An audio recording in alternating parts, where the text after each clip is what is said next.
What's going on YouTube? How are you guys doing? I'm so happy to see you again. You know, the more I learn about classical music, the more convinced I am that it's more relatable than people think. For instance, I'm sure you're familiar with the Biggie versus Tupac and the Drake versus Meek Mill hip-hop rivalries, right? Well, what if I told you that composers also had mad beef with each other? Yeah, you heard me, classical music beef.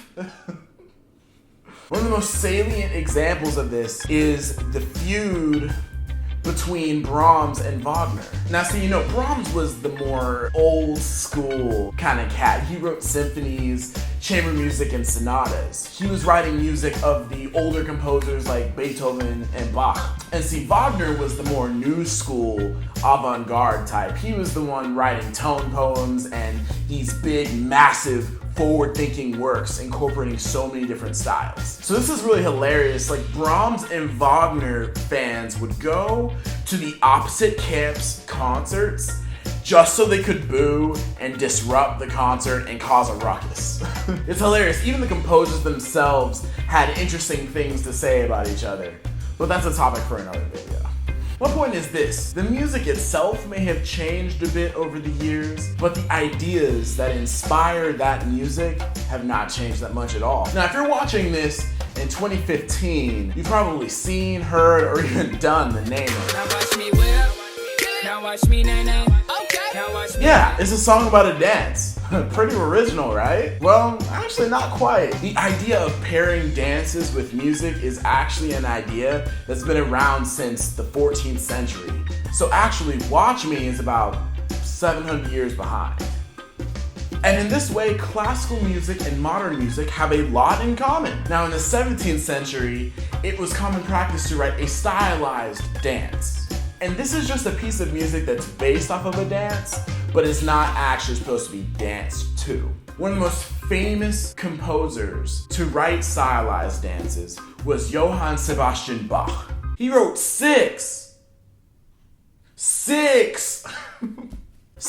suites that even to this day are at the pinnacle of compositional genius. His fourth suite in particular, in E-flat major, is actually home to one of my favorite movements that he's ever written. And this favorite movement of mine is the sarabande of this fourth suite. And the name sarabande comes from the dance from which it is based. See, composers were just as lazy about naming their pieces as modern day songwriters. For more examples, please refer to Lean With It, Rock With It, Walk It Out, and Stanky Leg. The sarabande doesn't contain the same high-octane excitement as the Soulja Boy or the Cha-Cha Slide. Everybody clap your hands! Instead, it allows space for a more meditative, healing atmosphere.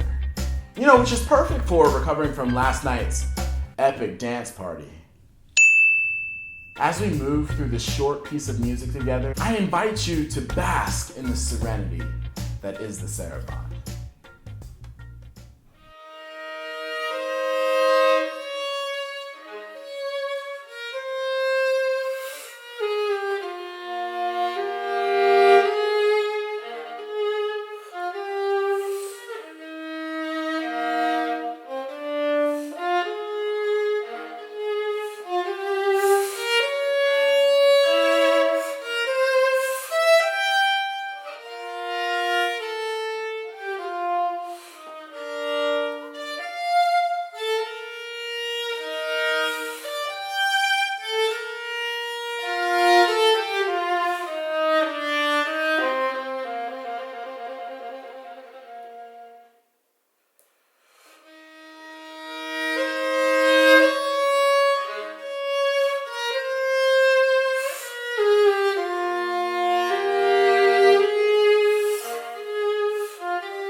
Thank you so much for watching, guys.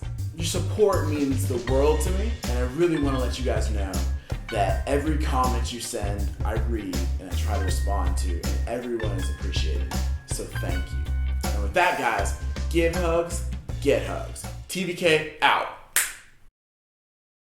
Thank you so much for watching. If you like the video, it'll help me out so much. And since you made it this far, you might as well subscribe, because I love you, baby. Come here.